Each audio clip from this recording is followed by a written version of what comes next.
In the arena of aviation sports, there is no more precise or exacting discipline than radio control aerobatics, where split-second decisions are made at speeds exceeding 100 miles per hour. The pinnacle of RC aerobatics is the World Championships, held at international locales around the world. The pattern pilot must attain a high degree of excellence. He must be as consistent as possible, oblivious to the 10 pair of eyes from many different nations who are intently watching and judging him. These 10 judges are of vital importance, for the integrity, success, and future of the entire sport depend on their fair and unbiased decisions. This film will train and teach those people who wish to become a better judge by addressing the critical issues of what constitutes a good judge. It will also benefit the novice and casual flyer who simply wants to know more about his sport.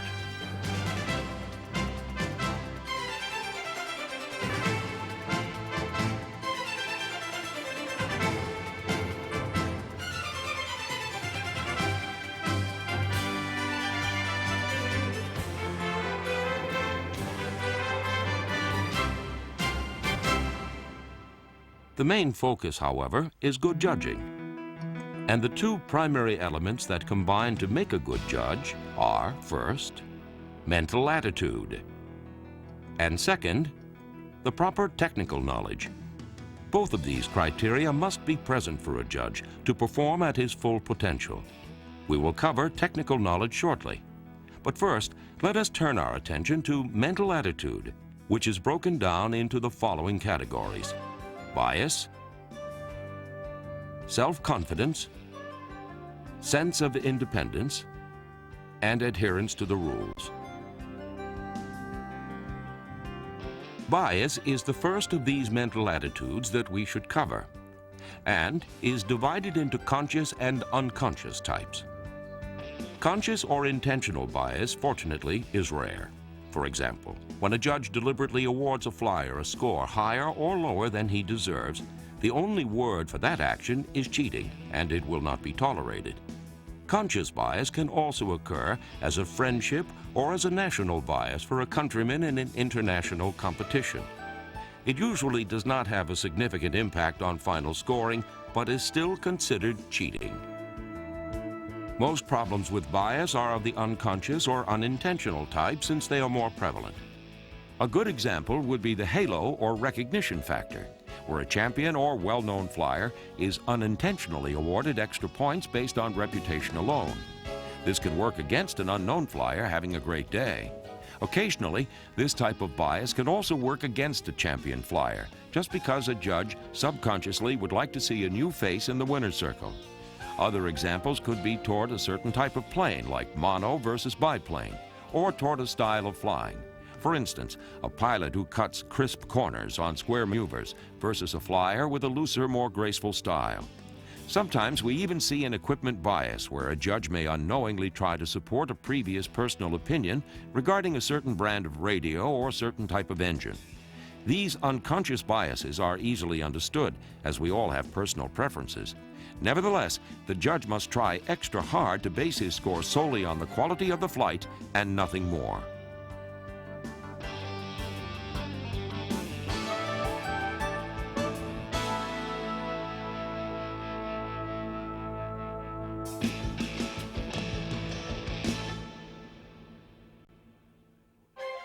Another important aspect toward achieving the proper mental attitude is self-confidence. That's self-confidence which is based on knowledge instead of arrogance or ego. A judge with self-confidence can score a pilot fairly, whether he be a world champion or not. He's not uncomfortable giving a wide range of scores, as low as 2s to 4s or as high as 9 or 10s. Another critical characteristic of good judging is a sense of independence. A judge doesn't operate in a glass cage. He shares the flight line with 9 of his peers and must not allow himself to be influenced or coerced by a more dominant personality sitting near him. The last component of what constitutes the right mental attitude is a very significant one: adherence to the rules. A good judge has developed a sense of fair play. They know the only fair contest is one in which everyone plays by the same rules. Anyone sitting in that judge's chair must adhere to the rules that exist at that time or disqualify themselves. It is that important. Now that we've dealt with the proper mental attitude, let's turn our attention briefly to the other primary element of good judging, technical knowledge. Technical knowledge employs the use of an organized system of downgrading as well as the need to be consistent and accurate. The downgrading or deficit grading system assumes a contestant is going to fly a perfect maneuver starting with a 10, and then downgrades on the mistakes observed as they occur, rather than falling into the trap of scoring on overall final impression. It should be assumed by a judge that a contestant is going to fly a well-formed maneuver, so he should start with a grade of 10. As he watches the maneuver, he then begins to find fault with what he sees and starts downgrading as it progresses. This system is preferable to waiting until the maneuver is finished and trying to assign a grade on overall impression. The latter may cause judging to be erratic and inconsistent, and may also confine grading to a range too narrow. However, as a final check, the score should be consistent with the figure's overall quality. Every judge should strive for a high degree of consistency and accuracy. The most important aspect of consistent judging is for each judge to establish his standard and then maintain that standard throughout the contest. It is advisable for the contest director or the organizer to hold a conference prior to the start in order to discuss judging and make the standards as uniform as possible. Once the contest is started, the individual judge should not alter his standard under any influence. An accurate standard of judging is also very important. Being a consistent judge, whether scoring high or low, is not good if the scores awarded are not a fair reflection of the maneuver performed. Remember, it is the judge's job to find fault. Be a nitpicker. On the other hand, give a 10 if you see a perfect maneuver. Guard against confining your grade in a range too narrow. If you watch carefully and grade consistently, you will find yourself giving an occasional 2, 3, or 4 on some pretty sloppy maneuvers that are not quite bad enough for a 0. You will also be giving an occasional 9 or 10 for the superlative maneuver, with which you can find little or no fault. Take care not to grade on an overall impression of the flight. Be ready to drop down to a poor grade for a poor maneuver, even if you have been scoring 8s or 9s on a flight. Conversely, don't get in a rut of lower scores. Be ready to break a string of 4s and 5s with a 9 if the maneuver warrants that score.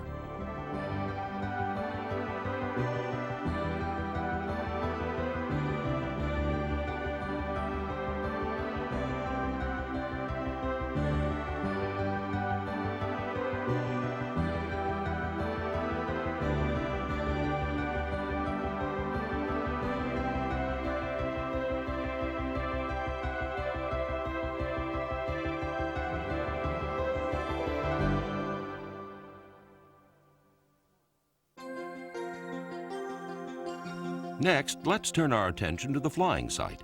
As we see here, the site covers a large area and must be organized in such a way as to allow the same frame of reference for the pilot and the judge. The area of sky that all maneuvers are executed in is referred to as the box. A judge must be able to view a maneuver clearly in this area in order to properly evaluate it. Briefly, let's see how the site is laid out. The area of sky that defines this box is marked on the ground by 3 poles placed at specific distances from the pilot. 1 pole is placed in the center of the flight area, as the arrow indicates. And 2 other poles are placed at either end, also as the arrows are indicating. Of course, in this picture, it would be hard to see the actual poles. On the other hand, this is what one of the end of the box poles might look like from the pilot's point of view. This is the center pole and the center line. The poles should be white or some color that makes them easy to see. Notice also that the pilot is standing at the apex of the 2 lines that extend some distance out to the poles. These lines are there for his reference to the ends of the box while he is flying. The poles are primarily for the judge's benefit, to define the outer limits of the box, and the white lines are for the pilot to use out of the corner of his eye so that he can feel the same outer limits of the box.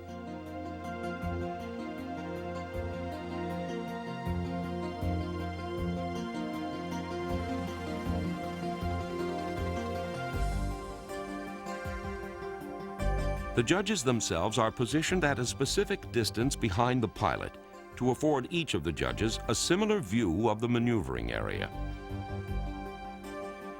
Now that we've seen what these markings and positions look like in real life, let's examine how a well laid out contest site might appear using a graphic display. The box and the red dot on this hypothetical runway are the focal point from which all the measurements are made. The red dot is where the pilot is positioned, and it is from this position that the center pole is put in place 150 meters directly in front of him. And this will mark the center of all maneuvers. From the pilot's position, two white lines are drawn towards the poles at the ends of the box for a distance of 50 meters, and at an angle of 60 degrees from the center. These lines will help the pilot visualize the ends of the box out of the corner of his eyes. The next element of a good site layout is the positioning of the judges, so that they will all have the same visual reference. They sit behind the pilot and should not be more than 7 to 10 meters behind the pilot's position. The white lines for the pilot follow a 60-degree angle to the right and left of center, as indicated by our dotted blue line, at which the poles are placed to help the judges visualize the ends of the maneuvering box.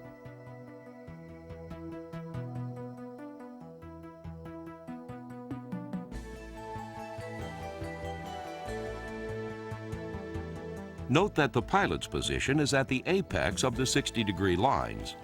The judges are also within an area described by the extension of the 60-degree lines to the rear of the pilot. The last consideration is a method of determining the upper limit of the maneuvering area. This can be accomplished by the judge projecting an imaginary line in the sky of 60 degrees. The good judge will use this little trick to calibrate himself to the 60-degree height. First, extend one arm vertically, then horizontally. Now, divide this 90-degree quadrant into 3 equal parts. 2 of these equal 60 degrees. Graphically, we can clearly demonstrate how this is done. First 30 degrees, then 60 degrees. Sighting up an arm held at this 60-degree angle several times during a contest will keep the judge attuned to the 60-degree elevation limit.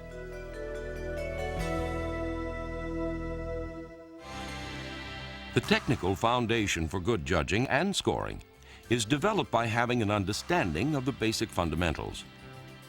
While grading any flight, the following fundamentals will always be the basis for accurate and consistent scoring. They are principles of scoring, attitude and flight path, wind correction, 1 point per 15-degree rule.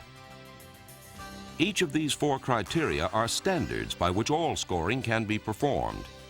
They should be understood thoroughly and kept in mind as we apply them to the basic maneuver elements later in this video. For now, let's take a look at them one at a time. The first of the basic fundamentals is principles of scoring. Scoring an aerobatic maneuver should be based on the degree of perfection with which the model executes the particular aerobatic maneuver. When evaluating the degree of perfection of a maneuver, there are 4 considerations to be made. They are described as follows. Geometry or precision, flying a square loop and not a rectangle, for example. Smoothness. There should be a certain amount of grace to the maneuver, and it should not look abrupt or erratic. Positioning. For example, centered over the center flag if it is a center maneuver, If it is a turnaround maneuver, it should be flown near the end of the box, but not past the 60-degree flag. Size of maneuver. The size of the maneuver should be consistent with the size of the maneuvering area and other maneuvers in the flight. Keep in mind that these principles are given in their order of importance and not equally weighted. For example, precision should be weighted more heavily than smoothness or positioning. Before we review the rest of our basic fundamentals, let's cover positioning in a little more detail. The entire flight must be within the maneuvering area. The middle of a maneuver should be flown with its center 90 degrees in front of the judge's line.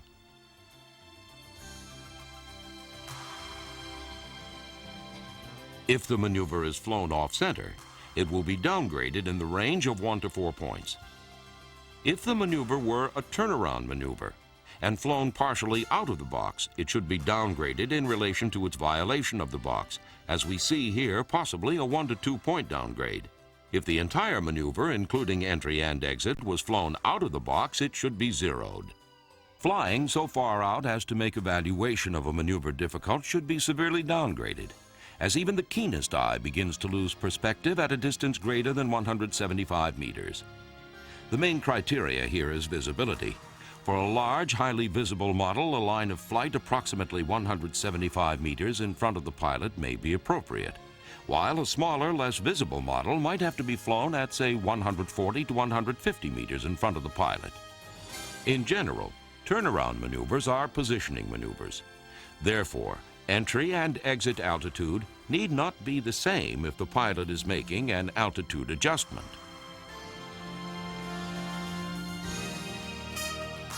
Since the horizontal entry and exit lines of a maneuver are such a big help to a judge in deciding if positioning is correct, be sure to downgrade the contestant who rushes from one maneuver to another and does not project these lines properly.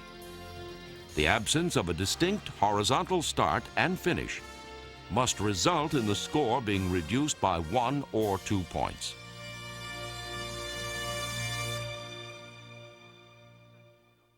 Let's move on to the second of the basic fundamentals: attitude and flight path. Attitude and flight path are fundamentals that are often blended into one thought. They should be separated in the judge's mind so as to understand that the flight path of a model is the trajectory of its center of gravity, and the attitude is the direction of the fuselage center line in relation to that flight path. In a no-wind condition, attitude and flight path are the same as we see here. With a wind, the attitude will vary depending on the amount of wind. If not otherwise stated, all scoring is based on the flight path and not the attitude. One of the confusing requirements related to attitude and flight path is our third basic fundamental: wind correction. The precision of any maneuver is determined by attitude and flight path, which are both influenced by the wind. All maneuvers are required to be wind corrected in such a way that the shape of the maneuver is preserved in the model's flight path. Since all lines, whether horizontal, vertical, or at an angle, are judged on the track or flight path of the aircraft. This means, for example, that in a 90-degree line up or down, the aircraft attitude must be adjusted to compensate for wind drift, such that the actual track is vertical.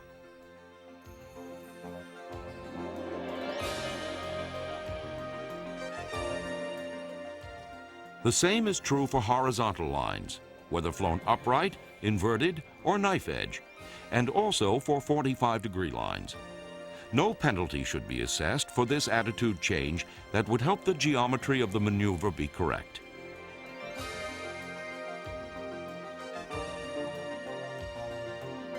The last of our scoring fundamentals has to do with a system for deducting points in an organized way. A method that works is to apply the 1 point per 15-degree rule.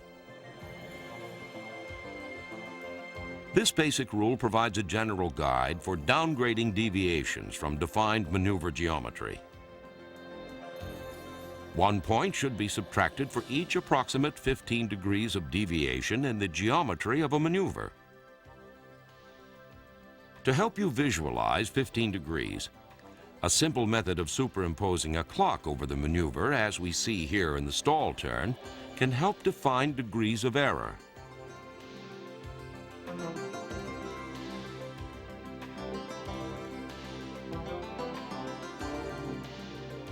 If the error were 30 degrees, there would be a downgrade of 2 points, and so on through the flight.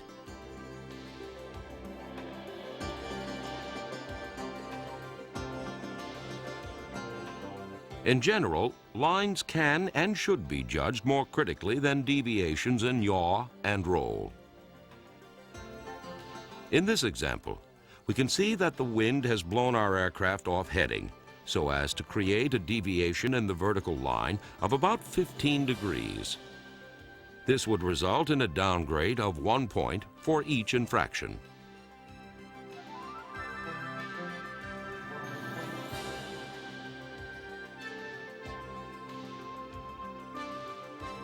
Now that we have covered all of the basic principles of scoring, let's see how they can be applied to judging the basic maneuver elements. The importance of learning how to properly judge these basic maneuver elements cannot be overemphasized.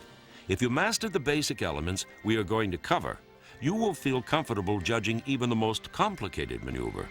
Because after all, these complicated maneuvers are only different combinations of our basic maneuver elements.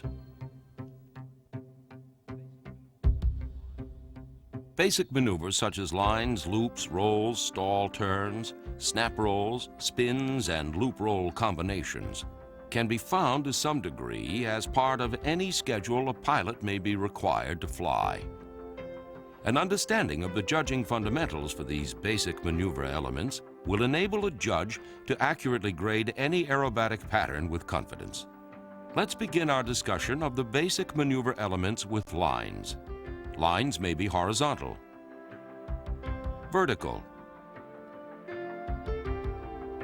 at 45 degrees, or even 60 degrees, as we see in this example of a 6-sided loop.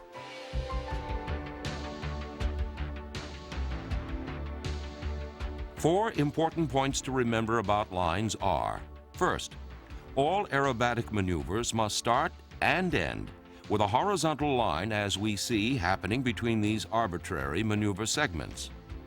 When one is not flown between two maneuvers, the upcoming maneuver should be downgraded by 2 points, since the pilot has missed the exit from and entry into the next maneuver. Remember, lines are a part of every maneuver, even if only for entering and exiting a maneuver. Second, the total length of a vertical or climbing line, as shown here in a stall turn, is not a criteria for grading. Even though it is easy to let yourself be impressed by a powerful model, the airplane's performance should not be permitted to influence the judge's score.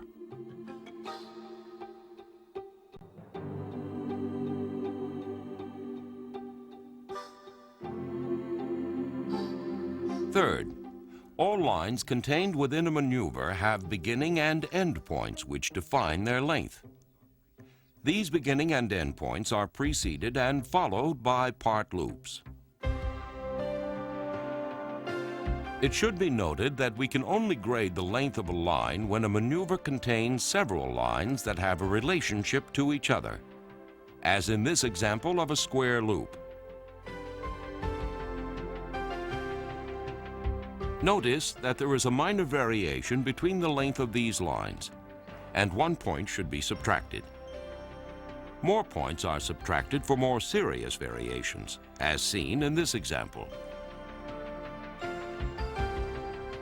Fourth, some lines, such as 45-degree lines, need special consideration because they will appear steeper when flown closer to you or when flown at either end of the box, as seen in this illustration. Notice how a correctly flown 45-degree line appears much steeper when viewed from the end, as a judge would, for example, view a turnaround maneuver. Since the pilot is always required to fly true geometry, you must make an allowance for the model's position in relation to your own. The judge must learn to recognize how maneuvers will appear when viewed from different angles. Let's move on to the next group of basic maneuver elements, loops. Loops, other than being round, can also be of the hesitation type, such as the square loop, a 6 or 8-sided loop, or a triangular loop. Complete loops start and end with well-defined lines, as the arrows are demonstrating. For a loop to be complete, the lines must be in the same horizontal plane. Part loops, on the other hand, such as a split S, will have entry and exit lines that will be in different planes of flight as required by the particular maneuver being flown.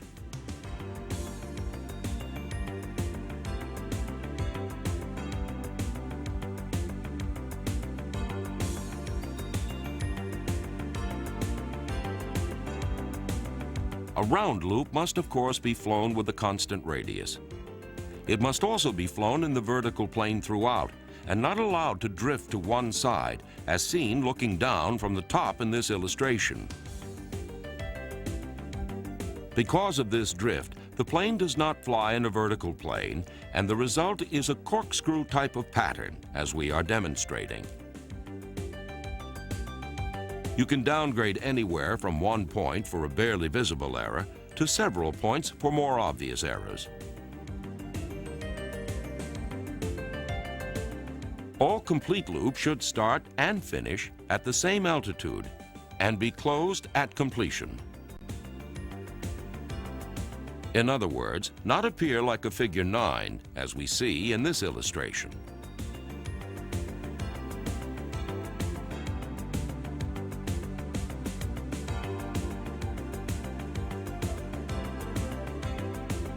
Other common loop errors are to pinch the top or stretch the top, which results in a vertical or horizontal egg-shaped loop.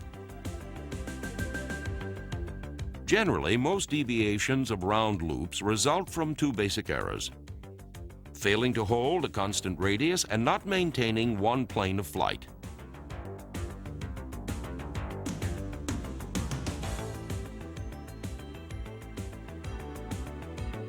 Let's look for a moment at maneuvers that have 2 or more part loops. As a matter of fact, if you think about it, part loops are included in most of the figures that are flown today. Since all part loops within a maneuver must have the same radius, a common fault, as seen in this top hat, is to have a loose bottom radius and a tight top radius. This type of error should be downgraded by 1 to 3 points, depending on the severity of the loop misalignments.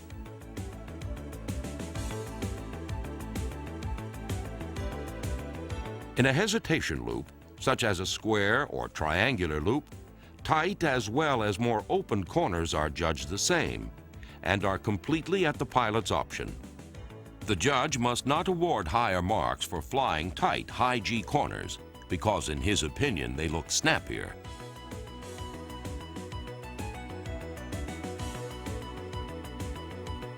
Or higher marks for loose corners, because he thinks they are more graceful.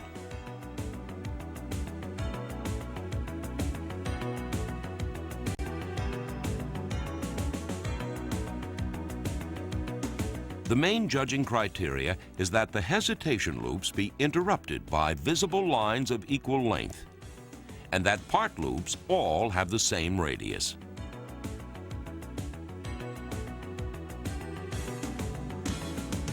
The next maneuver element in order of importance is rolls. They may, of course, be flown as a separate maneuver, such as a single roll. You can also fly multiple rolls or a variety of point rolls as well as reverse rolls. More frequently than not, they are flown as a part of another more complex maneuver. A properly flown single axial roll should have a constant roll rate, a constant heading, and lastly, the roll should be centered in the maneuvering area. Let's look at these 3 most common fault areas individually. First, constant roll rate. Watch closely for the roll rate variation in this example, where the rate is slower during the last part of the maneuver.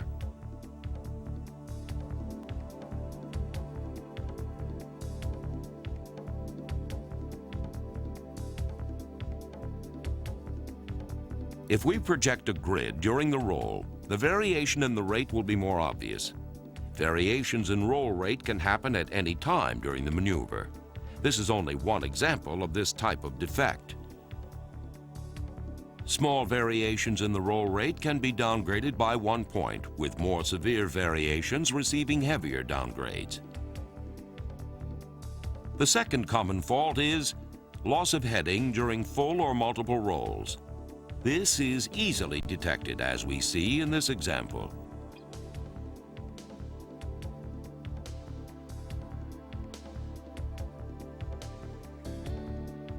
Using our grid again, it is easy to see the change in heading. A change in heading can happen at any time during the maneuver. This is only one example of this type of defect.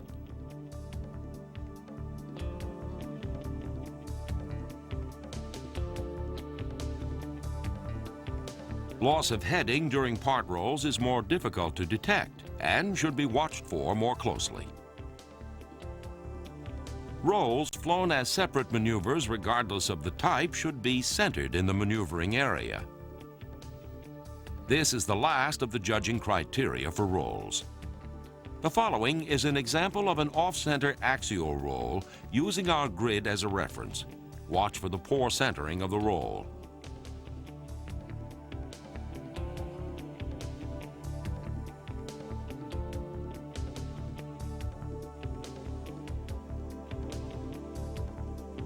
The next illustration is of a hesitation roll, flown off-center without reference marks. And then again with our grid, which clearly demonstrates an off-center 4-point roll.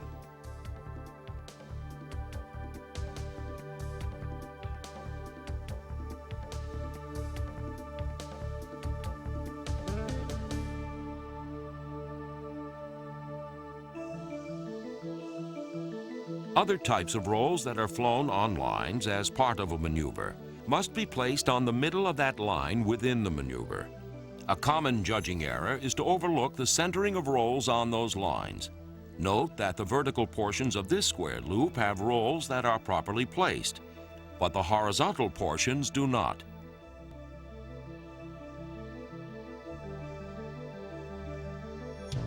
With the use of our grid, it is easier to see the mislocation of the half rolls in the top and bottom of this square loop. 1 or 2 points would be subtracted for each incorrect alignment.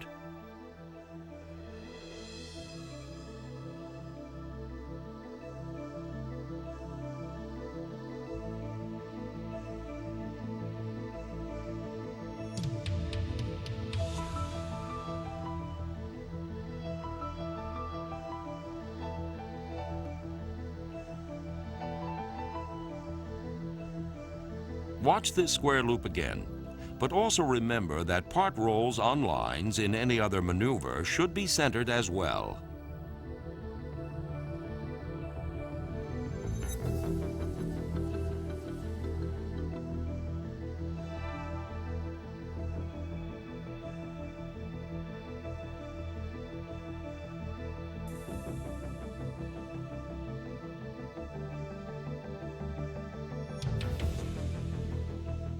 Point rolls should hesitate with equal time on each point of the maneuver, as well as being centered in the maneuvering area.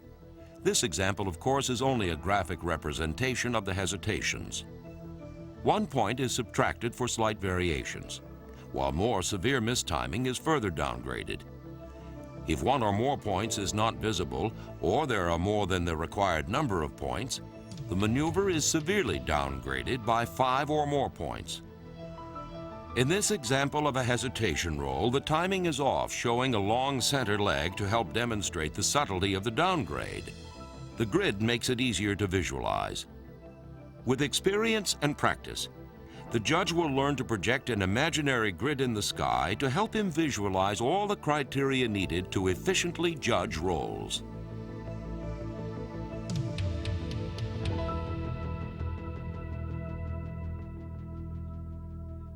Our next basic maneuver is the stall turn. This maneuver involves two planes of flight starting with horizontal, then transitioning to vertical, both up and down, finally finishing with horizontal flight once again. The transition from horizontal to vertical, both up and down, should maintain a constant radius. The aircraft's flight path with reference to the horizon should be 90 degrees throughout the vertical portion. As the aircraft approaches zero airspeed, it should pivot around the yaw axis, the nose and tail exchanging places. If the stall itself is done correctly, it would appear similar to this graphic example as we demonstrate the pivot point.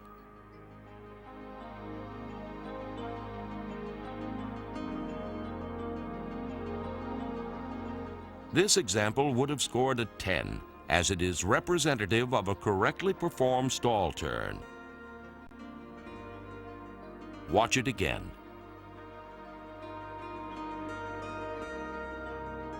Some of the more common stall turn errors the judge will see involve the actual turn itself. For the turn to receive no downgrades, the maximum allowable radius of the pivot is 1/2 of a wingspan. If the radius exceeds 1/2 of a wingspan, as in this next demonstration, the maneuver is downgraded 1 point. If the radius of the pivot exceeds 1.5 wingspans, as in our next example, it should be downgraded 2 or 3 points.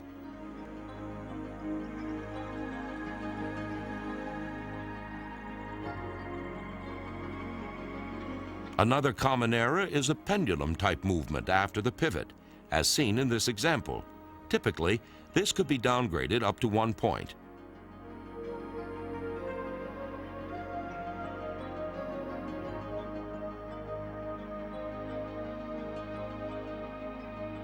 If the wings torque off and don't maintain their same plane of flight as demonstrated by our arrows, an appropriate downgrade should also be applied using the 1 point per 15-degree rule.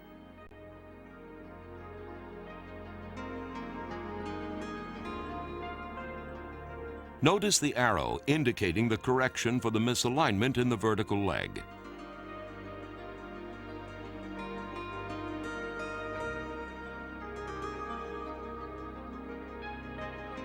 When stall turns are combined with rolls or part rolls, as we have already discussed, the roll should be in the exact center of its respective vertical line.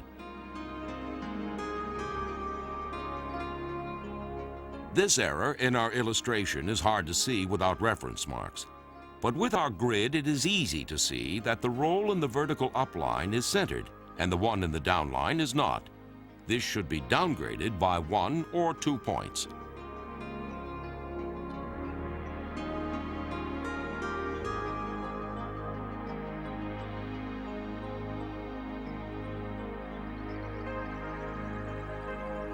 We could describe our next basic maneuver element, snap rolls, as a rapid auto-rotative roll where the model is in a stalled attitude. Snap rolls can be either positive or negative, and the start and stop criteria are the same as for axial rolls. Watch this idealized example closely, in which the flight path is a straight line rather than an arc, and you can see clearly that the airplane during the snap is rotating about a point near its center of gravity.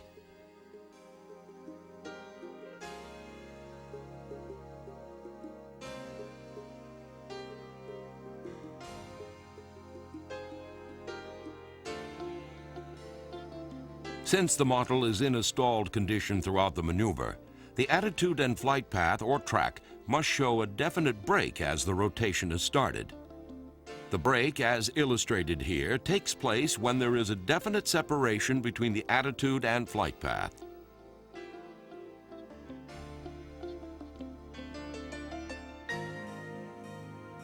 If the plane does not break and the stall does not occur and the model barrel rolls around, as shown here, the maneuver should receive a 0. Watch this again.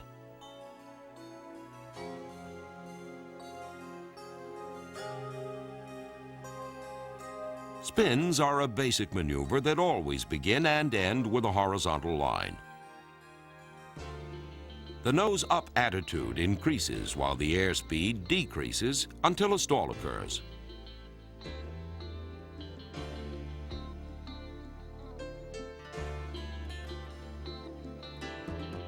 In slow motion, watch as the model stalls. The nose drops, with the wings simultaneously dropping in the direction of the spin. Remember, the model must stall for a spin to occur. Watch this again.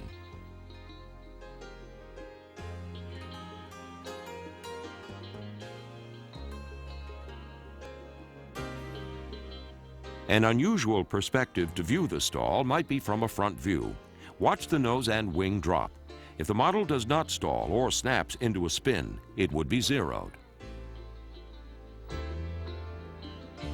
Rotation continues the required number of turns, stopping exactly on heading. A near vertical downward line of visible length must be held after the rotation stops. This gives the judge an opportunity to evaluate the exit heading. The pull or push-out is judged like a part loop.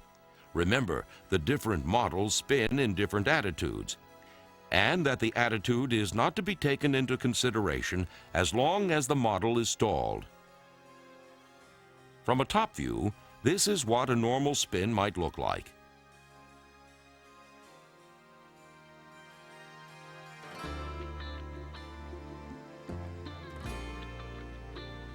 But if the model isn't stalled and goes into a spiral dive, as shown in this example from the top, the maneuver is zeroed.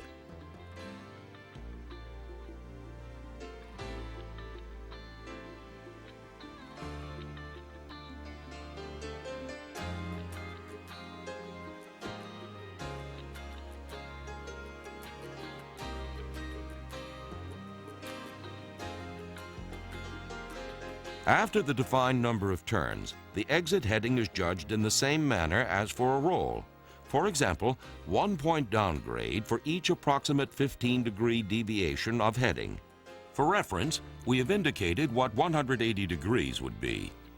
A good rule of thumb is a 2 or 3 point downgrade for a 45-degree error. 5 or 6 points for a 90-degree error. Of course, a 180-degree error would earn a 0.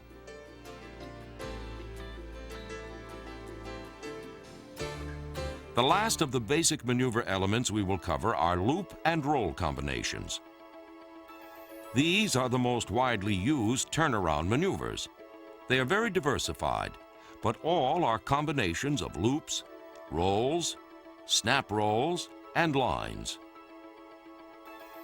All of the judging criteria that apply to other basic maneuver elements apply here as well.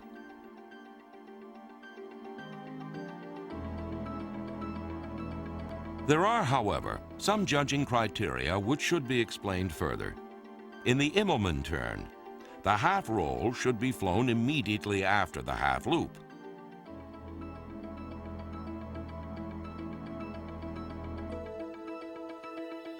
A visible line in between, as in this example, should be downgraded by 2 points. The split S is similar with no visible line between the half roll and the half loop. In half cubonates, the roll should be placed on the middle of the 45-degree line, not early or late, as shown here.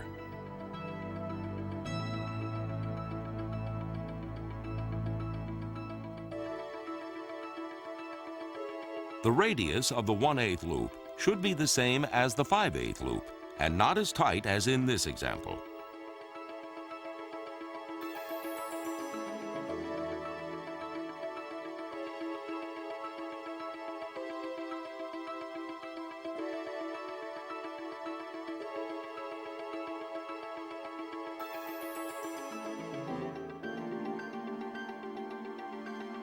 The following are correct examples of half cubonates. The partial loops are of a correct size, and notice, there are straight lines into and out of the 1/2 roll, which is centered on the line.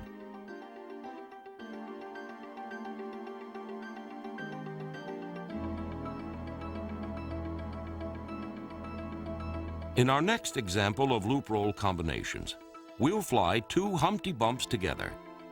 This will demonstrate a proper Humpty Bump with an obvious half loop on top and a second one where the model falls forward into a tight loop with a varying radius.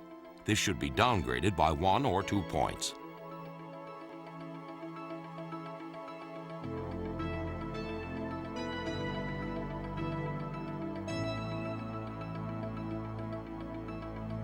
The half roll should also be placed in the center of the vertical leg.